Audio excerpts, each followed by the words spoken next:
Ya,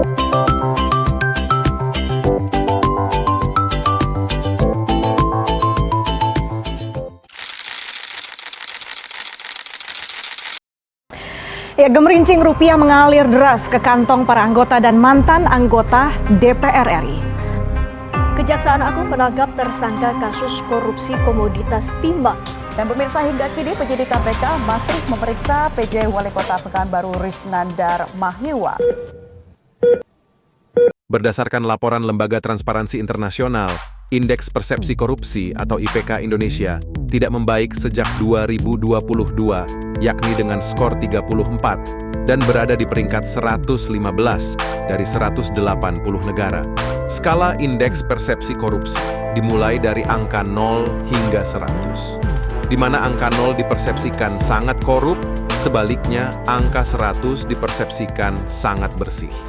Sementara, Indeks Persepsi Korupsi Indonesia pernah mencapai angka 40 pada tahun 2019 dan berada di peringkat 85 dari 180 negara.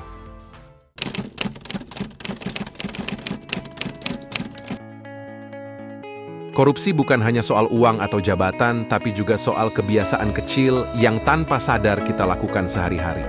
Banyak dari kita tidak menyadari bahwa bibit korupsi sebenarnya dimulai dari tindakan-tindakan sederhana dan seringkali sudah menjadi kebiasaan yang kita lakukan. Contoh sederhananya, mencontek. Kebiasaan seperti ini mungkin terlihat sepele, tapi lebih dari itu, perilaku ini bisa menjadi cikal bakal korupsi dalam skala yang lebih besar di masa depan. Dari situ, kita bisa melihat ada dua faktor utama yang mendorong korupsi, yaitu internal dan eksternal. Faktor internal berasal dari dalam diri kita sendiri, seperti lemahnya moral, gaya hidup konsumtif, keinginan serba instan, dan fokus pada hasil tanpa menghargai proses.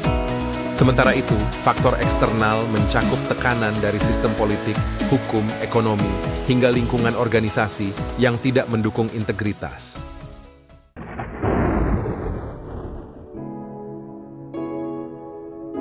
Korupsi adalah akar dari banyak masalah.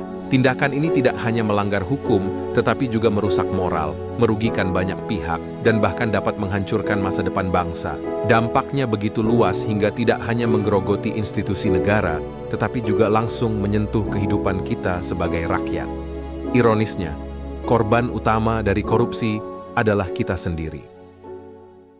Saudara-saudara sekalian, ada pepatah yang mengatakan, kalau ikan menjadi busuk, busuknya mulai dari kepala. Semua pejabat dari semua eselon dan semua tingkatan harus memberi contoh untuk menjalankan kepemimpinan pemerintahan yang sebersih-bersihnya. Saat ini, pemerintah sudah berkomitmen penuh untuk memberantas korupsi dari akarnya. Oleh karena itu, mari kita mulai dari hal-hal kecil dalam kehidupan sehari-hari. Hindari suap, tolak segala bentuk pungli, dan biasakan bersikap jujur. Jadilah agen perubahan, kobarkan semangat integritas, dan sama-sama kita wujudkan Indonesia yang bebas dari korupsi.